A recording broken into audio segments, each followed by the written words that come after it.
참 놀라운 일이 발생하죠. 배를 타고 가다가 제자들과 예수님이 탄 배만 있었던 게 아니라 다른 배들도 함께 있어서 큰 풍랑이 일어서 굉장히 고통당하는 것을 볼 수 있습니다. 갈릴리 바다는 어떤 식으로 풍랑이 부냐면, 거기는 바다가 아니에요. 원래는 호수죠. 근데 이제 워낙 호수가 크고 넓다 보니까 풍랑이 치는 거예요. 근데 바람이, 거기 지중해에서부터 오는 이 바람이 큰 높은 산을 타고서 공중으로 바람이 부르니까 이 물이 어떻게 노를 치냐면 위로 아래로, 보통 이게 파도는 한쪽에서 쳐서 이렇게 한쪽을 때리게 되는데 그렇게 안 뛰고 이렇게 위로 아래로 놀아요. 그러니까 강한 바람과 함께 놀이 같이 치니까 굉장히 위험한 상황이 되지요. 자, 근데 예수님이 이 또 한 가지 놀라운 사실은, 배에 물이 가득 차도록 예수님이 주무세요. 여러분, 예수님이 어떤 상태로 우리에게 오셨죠? 사람의 모습으로 인간의 연약함과 그 약함을 가지고 오셨어요. 그러니까 예수님이 지금 주무시고 있다는 사실은 뭘 의미하냐면, 그렇게 풍랑치고 밖에서 물이 들어와도 모르는 척하고 주무시는 게 아니고요, 주무시는 거예요. 왜 그랬을까요? 하루 종일 사역을 하시고 너무 지쳐서 죽은 듯이 자는 거예요. 죽은 듯이.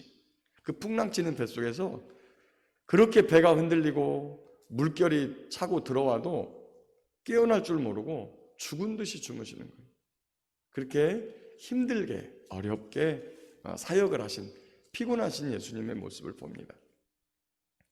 그런데 예수님이 안 깨어나시고 이 어렵고 배가 거의 침몰할 상황이 되니까 제자들이 그제서야 예수님을 깨우면서 우리를 좀 봐달라고, 이 어려운 때에 우리를 좀 구원해 달라고, 돌봐달라고 예수님을 깨웁니다. 그러자 예수님이 일어나서 딱 한 말씀 하시죠.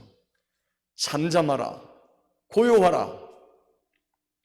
이야, 이 놀라운 장면이에요. 근데 이 놀라운 장면이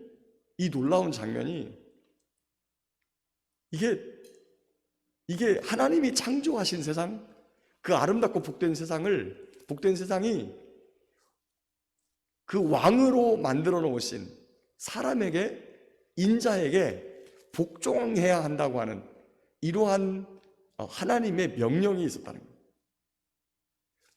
바다에, 공중에 나는 새, 땅의 짐승, 바다의 물고기, 이런 것들을 다스리고 함께하도록 이 하나님께서 만드신 피조물들을 다스리는 왕으로 세우신 이 인간의 모습, 이 모습이 완전히 회복되어져서 우리가 이 땅에서 어떠한 존재인지를 알려주는 말이에요. 그러면서 예수님 한 말씀 더 하십니다. 어찌하여 이렇게 무서워하느냐? 너희가 어찌 믿음이 없느냐? 하나님의 말씀을 통해서 우리를 왕으로 창조하시고 그리고 이 땅에 두신 그 하나님의 뜻을 우리가 알면 이런 걸로 두려워하지 않을 것이다. 이런 걸로 무서워하지 않을 것이라고 하는 거예요. 그 하나님의 말씀에 대한 믿음. 그러니까 풍랑치고 뒤집어지려 하고 이렇게 뱃속으로 지금 자기들을 삼키려 하고 있는 이 자연재해는 현상이에요. 근데 이런 현상 앞에 무엇을 가지고 있어야 하냐면, 우리를 그 상황에 왕으로 창조해 놓으신 하나님의 말씀이 있다는 것을 왜 믿지 않느냐라고 하는 겁니다. 지금 우리의 삶 속에 우리를 엎으려고 하고 우리를 뒤집으려고 하고 인생의 뱃속으로 전부 다 몰려 들어오는 이 풍랑과 파도, 그 다음에 바람, 그리고 물들이 우리를 집어삼키려고 하지만 하나님이 우리를 붙잡아 주시는 말씀이 함께 한다는 거예요. 너와 하나님이 함께 하신다. 그 하나님이 전능하신 분이다. 그 하나님께서 함께 하셔서 너를 삼키지 못하게 할 것이다 라고 하는 부분을 우리에게 말씀하시는 거죠. 오늘도 그런 믿음이 저와 여러분 안에 있기를 예수님의 이름으로 축복합니다. 아멘. 두 번째 5장에 나와 있는 기사는 군대 귀신 집혔던 자의 속에 있던 귀신을 쫓아내는 겁니다. 그 귀신이 얼마나 많은지 한두 마리가 아니고 한두 마리의 귀신이 아니라 얼마나 많은지 이름이 군대. 그래서 아무도 그를 제어할 능력이 없어요. 그 귀신의 힘이 나타나기 시작하면 쇠사슬로 묶어놔도 그 쇠사슬을 끊어버릴 정도로, 이게 어마어마한 능력이 나타나는 거죠. 여러분, 때때로 이런 능력을 가지고, 이런 기가 막힌 능력, 우리가 볼 때는 기가 막힌 거지만 이 사람은 사실은 그 귀신 때문에 자기의 삶이 하나도 없어요. 그 귀신한테 온통 지배를 당하고 있어서. 그래서 이 귀신이 그 사람을 완전히 지배하는 거죠. 때때로 이런 그 귀신을 불러들여서 자기 몸 안에 두고 그런 귀신의 능력이 나타나는 것을 사람들에게 보여주면서 사람들의 마음을 혹하게 만드는 그러한 사람들, 그게 누구죠? 박수나 무당, 칼날 위에서 뛰어다니고 그 다음에 물단지에 백지장 하나 올려놓고 그 위에 올라가서 춤을 추는, 사람들 눈에는 와 대단하다 라고 할지 모르겠지만 정작 그 사람은 자아를 잃어버리고 평생 동안 그 귀신에게 붙들려서 그 귀신이 시키는 대로 해야만 하는 이러한 아주 괴로운 생활을 하는 거죠. 주님께서는 찾아가서 나가라 명령하셨어요. 그러니까 귀신이 간청하는 거죠. 우리를 이 지방에서 내보내지 않았으면 좋겠다. 너 이름이 뭐냐? 군대다. 돼지에게로 들어가라. 그 지방이 돼지를 키우는 지방인 거예요. 여러분, 거라사 지방이 당시에 유대인들은 귀신을 굉장히 돼지를 되게 혐오하죠. 그래서 돼지 고기를 먹는다는 것은 여호와 신앙을 버리는 것이다. 지금도 이제 저희 삼겹살은 우리 국민 먹거리인데, 이 돼지고기가 이 사람에게 짧은 시간에 굉장한 에너지를 내게끔 하는 그러한 음식이에요. 지방이 많고. 그러나 그 돼지의 습성이 자기가 배설물 위에 누워서 거기서 자기 온 몸을다가 그 배설물을 묻히고 이렇게 살아요. 그래서 하나님께서는 우리 그 많은 먹거리를 연구하시는 분들이 뭐라고 말하냐면, 먹는 것에 따라서 성품이 달라진다. 먹는 것에 따라서 실제로 먹는 것을 이렇게 무엇인가를 먹고 나서 맥박을 체크해 보면 맥박이 달라져요. 그러니까 먹는 것에 따라서 사람의 성품도 바뀐다. 이렇게 해서 저와 여러분들에게 이 먹는 것을 조심해야 돼요. 근데 당시에 로마 군대가 가서 전쟁하기 위해서 전쟁 전에 뭘 먹이냐면 돼지고기를 먹이는 거예요. 전쟁 때 힘을 많이 써야 되니까. 그래서 군대 뒤에 항상 이 돼지를 먹이는, 그리고 돼지를 사육하는 사람들을 끌고 다녀요. 그래서 군대가 싸우기 직전에 그 전날 돼지고기를 먹여가지고 군사들의 힘을 북돋우는 그런 것들이었거든요. 그러니까 그런 돼지를 키우고 거기에서 나오는 이익들을 취하는 이 지방이 사실은 하나님 보시기에 이렇게 정결한 사람들이 아닌 거죠. 거기를 떠나지 않게 해달라고 간구하자 그 돼지떼에게로 들어가라고 그러니까 2,000마리라는 돼지가 다 바다로 뛰어들어 몰살하게 되는 역사가 나타나요. 자, 근데 이런 역사를 보면서 사람이 온전케 되었다라고 하는 이 상황을 보는 것이 아니라 없어진 돼지떼 2,000마리, 자기네들의 이익의 소망, 그리고 이 세상의 탐욕들이 사라진 것에 대해서 예수님에게 그 책임을 물으면서 당신 여기서 떠나라라고 하는 거죠. 예수님은 어떤 분입니까? 한 영혼을 천하보다 귀하게 여기시는 분이에요. 우리 영혼을, 여러분, 이 한 영혼이 남이라고 생각하지 말고 나라고 생각해야 돼요. 나. 첫 번째는 나라고 생각해야 돼요. 예수님은 나를 천하보다 귀하게 여기세요. 자, 두 번째, 이 영혼은 누구예요? 자, 남이에요. 설령 아무 쓸데없는 사람, 날마다 소리 지르고 자기 몸을 해하고 있고 귀신 들려가지고 사람 노릇을 전혀 하고 있지 못한 이 사람도 우리 예수님은 천하보다 귀하게 여긴다는 거예요. 그러니까 이 세상에서 귀하지 않은 사람은 없어요. 귀하지 않은 사람은. 우리 이름만 대면 아는 국민 탤런트라고 하는 그 탤런트 배우 한 분이 어떤 말을 하냐면, 꽃으로도 사람을 때리지 말아라. 꽃으로도. 사람이 그렇게 귀하다. 저와 여러분들이 예수님과 같은 눈을 갖기를 간절히 바라고 소망합니다. 천하보다 한 영혼을 귀하게 여기는 그런 마음을 가지고 다른 사람을 대하면 하나님의 은혜가 우리와 함께해요. 세상의 그 어떤 것보다 사람이 귀해요. 사람이. 오늘도 그런 눈을 갖기를 간절히 바라고 소망합니다. 세 번째, 5장 21절부터 마지막 43절에서는 회당장의 딸 회당장 야이로의 딸을 살려주시는 장면을 봅니다. 이 본문을 보면 거기 23절에 내 어린 딸이 죽게 되었사오니 오셔서 그 위에 손을 얹으사 구원을 받아 살게 하소서. 아마 숨이 넘어가기 직전에 야이로가 왔던 것 같아요. 근데 우리가 이 본문에서 알다시피 중간에 사람들이 와서 그 딸이 이미 죽었다는 것을 전해 주었습니다. 자, 이런 상황, 이런 어려운 상황인데 예수님이 가고 있어요.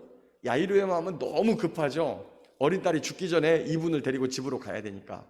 그런데 그 중간에 야이로와 예수님의 걸음을 멈춘 사건이 발생을 해요. 그것은 12년 동안이나 혈루병으로 고생을 하던 한 여인이 예수님 곁에 찾아오죠. 이 혈루병은 성병이에요. 부인병이에요. 부인병. 이렇게 여자가 계속해서 생리기간이 아닌데도 계속해서 피나 이런 것들이 흘러내려오고 있는 이런 상황이면 사실은 이 여자는 사람들을 접촉해서는 안 돼요. 왜냐하면 늘 부정한 몸이기 때문에 이 부정한 몸에 사람들이 닿게 되면 그 사람도 부정함을 입게 돼요. 그래서 사람들을 원래 피해 다녀야 되는데 이 여자를 알 거예요. 부인병이 있다고 하는 사실을 아는 사람은 또 알 겁니다. 그럼에도 불구하고 예수님을 찾아가서 그 예수님 곁에 모여있는 수많은 군중들을 해치고 예수님을 찾아가요. 그 이유는 옷자락에라도 손을 대면 구원을 얻겠다. 이 병이 낫겠다. 여러분 한번 생각해 보세요. 옷자락에라도 손을 대면, 예수님의 옷자락이라도 손을 대면 병이 낫습니까? 이건 상식 밖의 일이잖아요. 아니, 그렇게 해야 믿음인 거야? 그런 게 믿음이야? 여러분, 우리가 생각할 수 있어요. 이렇게 부인병이라고 하면 아랫배를 따뜻하게 하고 좀 약도 좀 먹고, 여러분 오늘 본문에서는 그걸 믿음이라고 하지 않고 예수님의 옷자락이라도 만지면 내 병이 낫겠다. 때때로 우리 눈에 보기에 야, 저런 믿음은 좀 미신 아니야? 이렇게 할 수 있는 것임에도 불구하고 예수님을 향한, 주님을 향한, 하나님을 향한 믿음을 가지고 있으면 그 믿음을 따라 능력이 나타난다라고 하는 것들을 우리에게 보여줘요. 야, 너 그런 믿음을 갖고 어떻게 나한테 오냐? 너 하나님 말씀 읽었어? 너 행실 똑바로 했어? 이렇게 말하지 않고 예수님이 34절에 보니까 딸아, 내 믿음이 너를 구원하였으니 평안히 가라. 내 병에서 놓여 건강할지어다. 때로는 상식 밖에 좀 모자란 듯한, 아니면 좀 기괴한, 우리가 이해 안 가는 그런 믿음을 갖고 있을지라도 믿음만 가지고 주님 앞에 가면, 이런 강한 믿음이 오히려 단순한 믿음이, 주님을 향한 단순한 믿음이, 하나님은 할 수 있다, 저분 곁에만 가면 내 문제가 해결된다라고 하는 아주 단순하고 명쾌한 믿음이 우리에게 요구된다라고 하는 거죠. 또 한 가지, 그 상황에서 가장 힘들어하던 사람은 야이로예요. 지금 딸을 살려야 되는데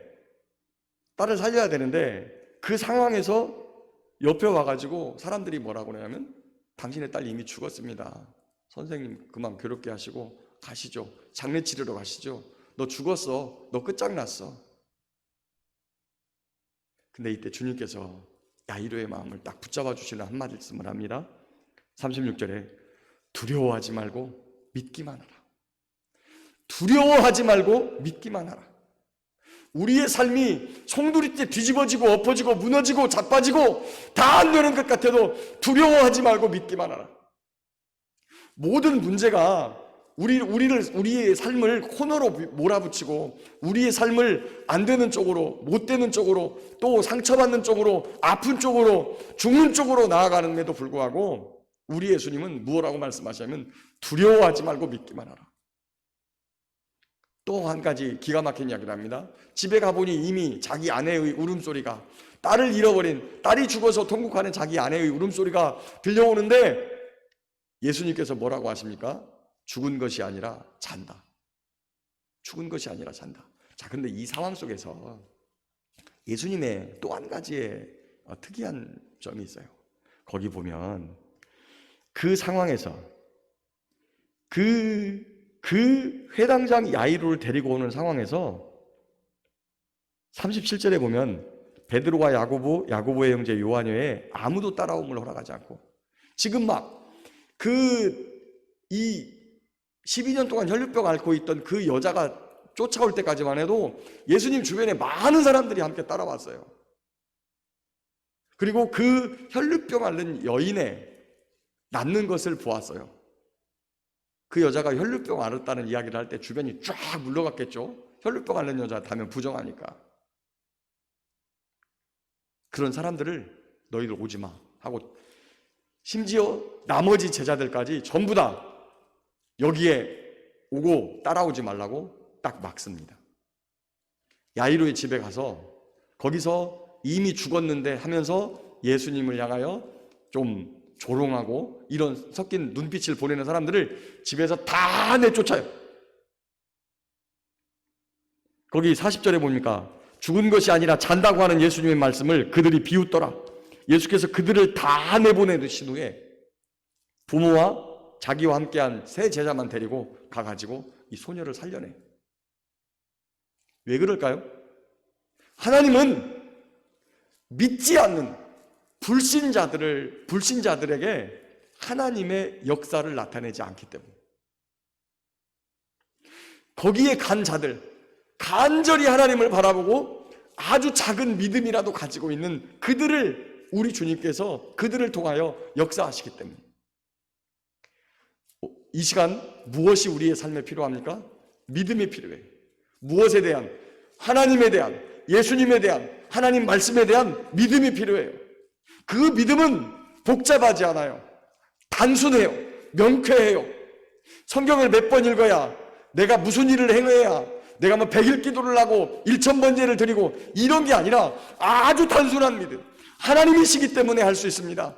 하나님의 말씀이시기 때문에 그대로 됩니다라고 하는 아주 단순한 믿음, 명쾌한 믿음, 바로 이것이 우리의 삶에 지금 이 순간에 필요한 겁니다. 우리의 삶에 필요한 것이 때로는 질병의 나음일 수도 있고, 문제의 해결일 수도 있고, 무너지고 있는 가업일 수도 있고, 이 어려움의 때에 아픔을 당하고 있는 자녀들의 문제나 여러 가지 문제가 있을 수 있습니다. 그러나 사망 권세까지 이기시고 죽은 사람까지 살려내시는 이 주님께서 거친 풍랑도 잔잔하게 하시고 파도까지 멈추게 하시는 이 주님의 권능과 은혜로 말미암아 오늘도 우리의 삶에 요구되는 것은 믿음입니다. 단순하고 명쾌하고, 그리고 주님이면 모든 것이 된다고 하는 그런 믿음이 필요합니다. 이런 믿음을 가지고 주님과 함께 날마다 동행하여 이 아픔의 시간을 이겨내고 주님의 능력과 은총의 표적이 드러나는 귀하고 복된 저와 여러분의 삶이 되시기를 예수님의 이름으로 축복합니다.